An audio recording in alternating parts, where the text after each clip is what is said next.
Hello and welcome to all. स्वागत है आप सभी का आपके अपने चैनल एग्ज़ाम टॉपर्स पे। दोस्तों, हम लोग यूपी ट्रिपल एस सी पेट 2023 के लिए स्टैटिक जीके की क्लासेस कर रहे थे।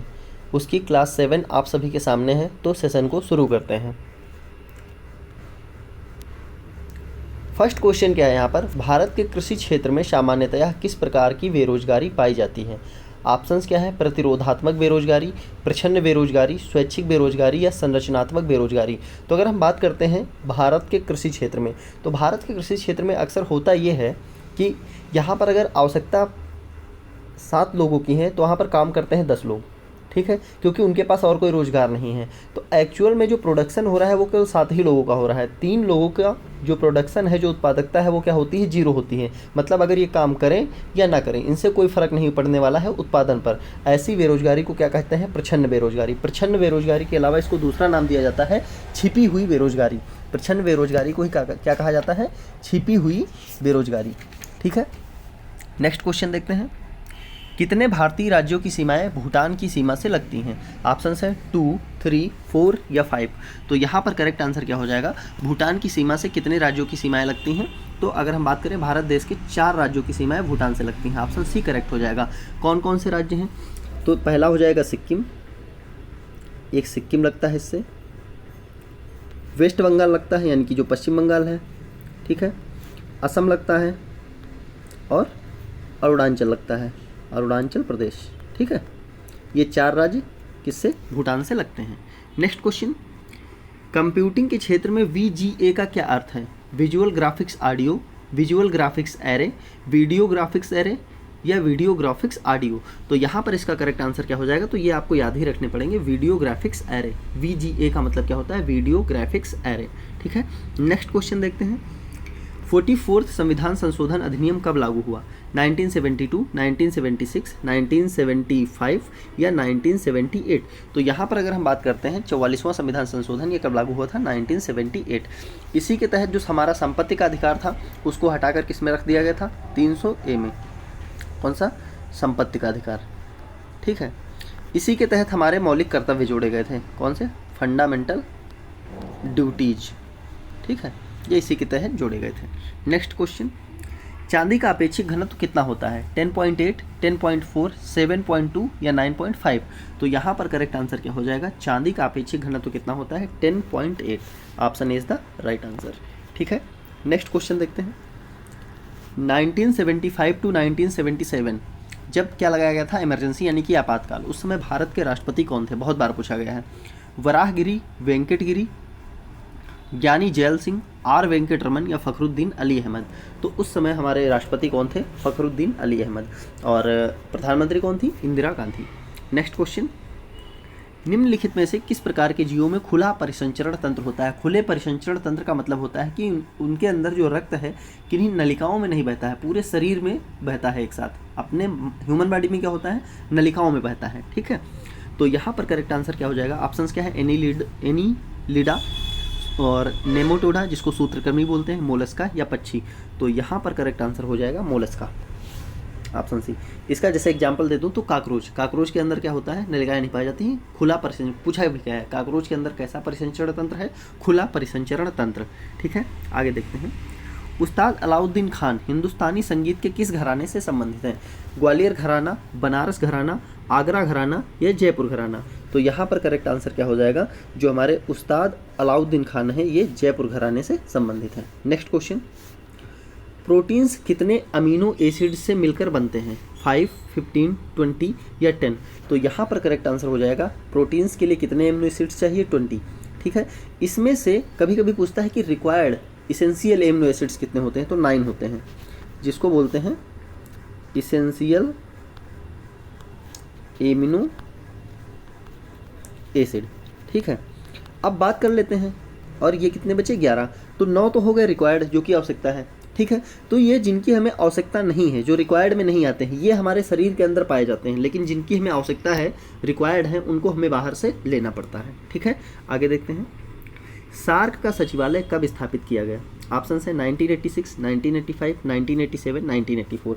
तो अगर हम बात करते हैं सार्क की स्थापना कब हुई, तो अगर हम बात करें सार्क की स्थापना तो 1985 में हुई। सार्क की स्थापना अगर पूछी जाए, लेकिन सार्क के सचिवालय पूछा गया है, तो इसकी सचिवालय की स्थापना कब हुई थी? 1987। Option C is the right answer. और इसका सचिवालय है कहाँ? नेपाल की राजधानी काठमांडू में। कहाँ है? काठमांडू। और इसकी स्थापना कहाँ की गई थी? ढाका में। स्थापना कहाँ की गई थी? ढाका में। कब? 1985 में। लेकिन इसके सचिवालय की स्थापना काठमांडू में 1987 में। ठीक है, नेक्स्ट क्वेश्चन देखते हैं। प्रसिद्ध पुस्तक the God of small things के किसने लिखा है? अरुंधति राय, चेतन भगत, रस्किन बांड या किरण देसाई? तो यहाँ पर करेक्ट आंसर क्या हो जाएगा? The God of small things किसकी पुस्तक है? अरुंधति राय। बहुत बार पूछी गई है। नेक्स्ट क्वेश्चन, वर्ष 2011 जनगणना के अनुसार केरल में लिंगानुपात क्या था?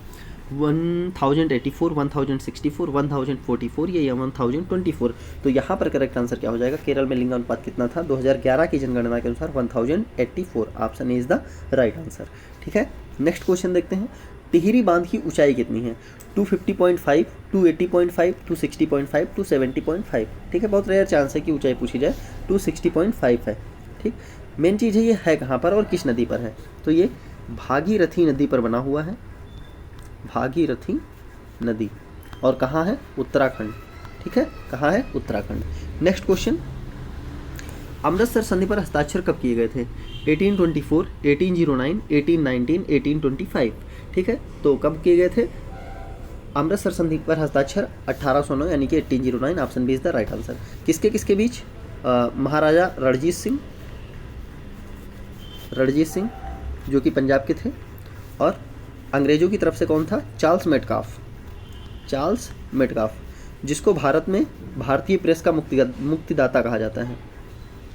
भारत में किस अंग्रेज को भारतीय प्रेस का मुक्तिदाता कहा जाता है? Charles Metcalfe. याद रखना, कई बार पूछा गया है।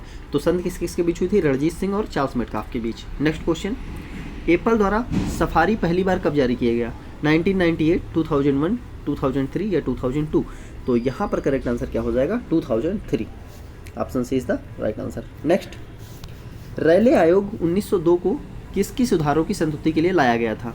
प्रारूप प्रबंधन, न्यायिक व्यवस्था, पुलिस व्यवस्था या शिक्षा व्यवस्था? तो यहाँ पर करेक्ट आंसर क्या हो जाएगा? जो रैले आयोग आया था, रैले कमीशन जिसको बोलते हैं, किसके लिए आया था? शिक्षा आयोग। इसका ईयर भी पूछा जाता है, कब आया था? 1902। इस समय गवर्नर जनरल कौन था? Lord Curzon. कौन था? कर्जन था। ठीक है, और किसके लिए था? शिक्षा व्यवस्था के लिए।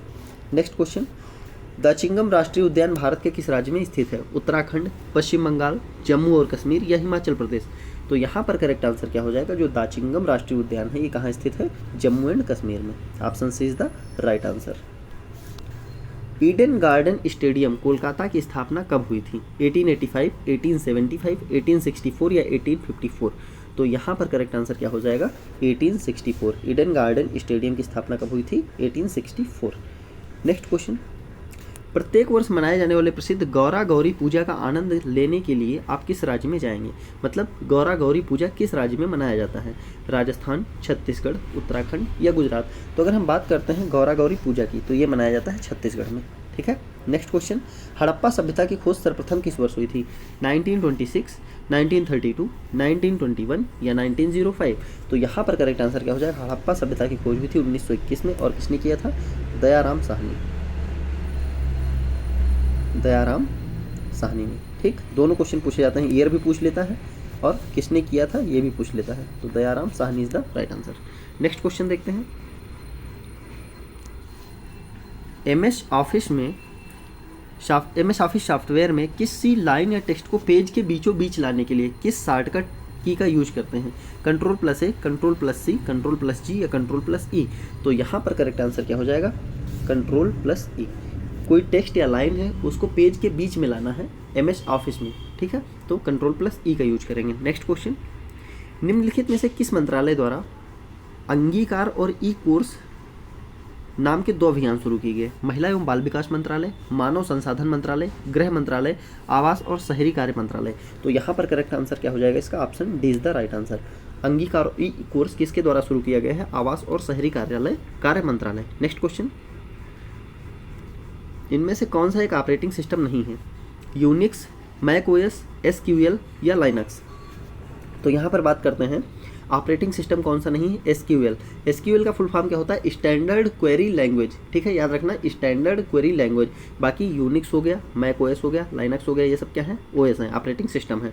नेक्स्ट क्वेश्चन, भारत के किस राज्य में बोमडिला दर्रा स्थित है, सिक्किम, हिमाचल प्रदेश, अरुणाचल प्रदेश या असम। तो अगर हम बात करते हैं बोमडिला दर्रा की, तो ये हम अरुणाचल प्रदेश राज्य में स्थित है, option C is the right answer, ठीक। नेक्स्ट क्वेश्चन, एक मिनट, हाँ दूसरा सेट चल रहा है। क्वेश्चन 5 है, अल्फ्रेड वेनेगर द्वारा वर्णित महाद्वीपीय खिसकाव से पहले एकल महाद्वीपीय द्रव्यमान को घेरने वाले विशाल महासागर का नाम क्या था। मतलब इस पृथ्वी की उत्पत्ति का जो सिद्धांत है उससे पहले यहाँ पर एक सागर स्थित था ना, तो उस सागर का नाम क्या था, पिग्मेलियन, पनामा, पेंजिया या पैंथालासा। तो यहाँ पर करेक्ट आंसर क्या हो जाएगा, Panthalassa, option D is the right answer, ठीक है। नेक्स्ट क्वेश्चन, सैला नृत्य की उत्पत्ति, बहुत इंपॉर्टेंट, बहुत बार पूछा गया, सैला नृत्य किस राज्य का है, ठीक है, झारखंड, छत्तीसगढ़, बिहार या उड़ीसा। तो अगर हम बात करते हैं सैला नृत्य की, तो ये छत्तीसगढ़ का है, ऑप्शन सी। गौरी गौरा पूजा भी कहाँ होती है, छत्तीसगढ़। नेक्स्ट क्वेश्चन, निम्नलिखित में से कौन सा अनुच्छेद शिक्षा के मौलिक अधिकार के रूप में 6 से 14 वर्ष की आयु वर्ग वाले सभी बच्चों के लिए मुफ्त और अनिवार्य शिक्षा की बात करता है, 21A, 14, 18A या 20A।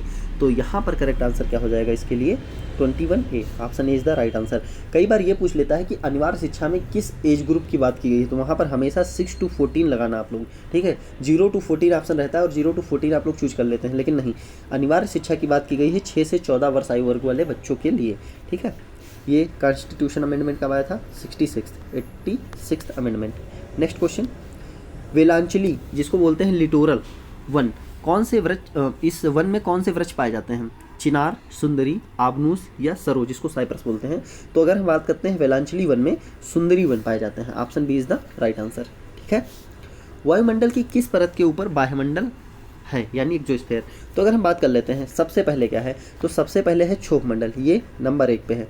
क्षोभ मंडल के बाद आता है हमारे पास समताप मंडल, ठीक है, ये 2 पे है। फिर आता है मध्यमंडल 3 पे है। फिर आता है तापमंडल, ये 4 पे है। फिर लास्ट में क्या है, एक्सोस्फीयर बाह्यमंडल, ये 5 पे है। तो अगर बात करते हैं कि एक्सोस्फीयर किसके बाद आएगा, तो तापमंडल, option C is the right answer, ठीक है। तो ये पूरा क्रम याद रखना है, सबसे पहले ट्रोपोस्फीयर, फिर स्ट्रेटोस्फीयर, फिर मेसोस्फीयर, फिर थर्मोस्फीयर, फिर एक्सोस्फीयर, ठीक। नेक्स्ट क्वेश्चन, एक मिनट, बार बार पेज ऊपर हो जा रहा है।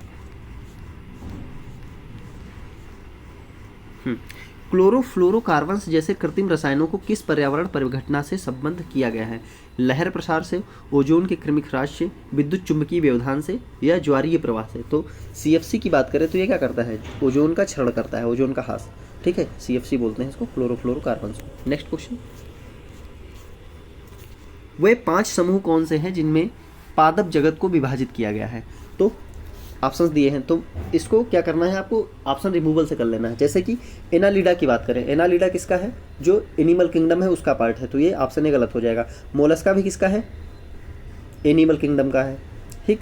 अगर हम आर्थ्रोपोडा, डी ऑप्शन में आर्थ्रोपोडा की बात करें तो ये भी किसका है, एनिमल किंगडम का। तो बचा कौन सा, C is the right answer. Thallophyte, bryophyte, pteridophyte, gymnosperm, angiosperm, इन 5 भागों में जो हमारा पूरा पादप जगत है इसको बांटा गया है, thallophytes, bryophyte, pteridophytes, gymnosperm, angiosperm, ठीक है। नेक्स्ट क्वेश्चन, मैसूर साम्राज्य और ब्रिटिश ईस्ट इंडिया कंपनी के बीच दूसरा एंग्लो मैसूर युद्ध कब लड़ा गया, 1780 to 1784, 1769 to 1775, 1785 to 1789 और 1776 to 1769। तो यहाँ पर करेक्ट आंसर क्या हो जाएगा, 1780 to 1784, ठीक है, 1780 से 1784। नेक्स्ट क्वेश्चन, द्रोणाचार्य पुरस्कार किस वर्ष आरंभ किया गया, 1978 में, 1997 में, 1991 में, 1985 में। तो यहाँ पर करेक्ट आंसर क्या हो जाएगा, ऑप्शन डी, द्रोणाचार्य पुरस्कार का आरंभ किया गया 1985 में। और ये पुरस्कार दिया किसको जाता है, पूछा गया है, तो ये पुरस्कार कोच को दिया जाता है। खेल जो कोच होते हैं उनमें जो सर्वश्रेष्ठ प्रदर्शन करता है उसको मिलता है, ठीक। नेक्स्ट क्वेश्चन, इनमें से कौन सा मानव शरीर का उत्सर्जक अंग नहीं है। उत्सर्जक अंग वो होता है जो वेस्ट मटेरियल को बाहर निकालता है। तो यहाँ पर देखते हैं, त्वचा है, मस्तिष्क है, हृदय है, मांसपेशियाँ। तो क्या मस्तिष्क कुछ बाहर निकालता है, नहीं। मांसपेशियाँ नहीं, हृदय नहीं। तो यहाँ पर करेक्ट आंसर क्या हो जाएगा, त्वचा। त्वचा जो है हमारे पसीने के रूप में शरीर की गंदगी को बाहर करता है। नेक्स्ट क्वेश्चन, विश्व के प्रथम कानून के संग्रहकर्ता हम्मुराबी कहाँ के शासक थे? बेबीलोन, मिस्र, सीरिया या अफगानिस्तान? तो यहाँ पर करेक्ट आंसर क्या हो जाएगा? हम्मुराबी कहाँ के शासक थे? बेबीलोन। विश्व में जो पहले कानून की किताब बनाई गई थी वो किसने बनाया था? हम्मुराबी शासक ने, ठीक है, जिसको बोला जाता है हम्मुराबी संहिता। नेक्स्ट क्वेश्चन, मैसूर साम्राज्य और ब्रिटिश ईस्ट इंडिया कंपनी के बीच तृतीय एंग्लो मैसूर, अभी दूसरा आया था, तीसरा, तो देखो मैं बता देता हूँ, दूसरा हुआ था 1780 से 84 के बीच, ठीक। और अगर बात करते हैं लास्ट की तो ये हो जाएगा 1790। दोनों युद्ध दशक के पास में हुए थे, तो ऐसे याद रख लेना है। दूसरा 1780 से 84 और तीसरा 1700, अगला दशक 1790 से 92। Option D is the right answer, ठीक। ये भी क्वेश्चन रिपीट हुआ है। द्रोणाचार्य पुरस्कार 1985। वायुमंडल किसके बाद पाया जाएगा? तो ये पाया जाएगा किसके? तापमंडल के बाद। क्वेश्चन चेंज है इसमें, ऑप्शन चेंज है, ऑप्शन डी हो जाएगा तापमंडल, ठीक। ऑप्शन देख लेना। वेलेंचली या लिटोरल वन कौन से वृक्ष में पाए जाते हैं? तो यहाँ पर इसका करेक्ट आंसर क्या हो जाएगा? कौन से पाए जाते हैं? सुंदरी, ठीक। हाँ, क्वेश्चन 20 देख लेते हैं। भारत के किन किन देशों के साथ एलओसी और एलएसी हैं? तो एलओसी का फुल फॉर्म होता है लाइन ऑफ कंट्रोल, ठीक है, और ये किस देश में है? एलओसी की अगर बात करते हैं तो ये पाकिस्तान, ठीक। और अगर बात करें LAC, line of actual control, ये किसके साथ है? चीन। तो करेक्ट आंसर कौन सा हो जाएगा? Option B. एलओसी पाकिस्तान में है, पाकिस्तान और भारत, और एलएसी भारत और चीन, तो option B is the right answer. तो दोस्तों ये था आज के सेशन का लास्ट क्वेश्चन। उम्मीद करते हैं कि सेशन आपको अच्छा लगा होगा। अगर सेशन अच्छा लगा है तो कृपया इसे लाइक करें, कमेंट करें और ज़्यादा से ज़्यादा शेयर करें। और इसकी पीडीएफ के लिए टेलीग्राम चैनल की लिंक आपको वीडियो के डिस्क्रिप्शन में मिल जाएगी, वहाँ से आप वीडियो डाउनलोड कर सकते हैं। धन्यवाद।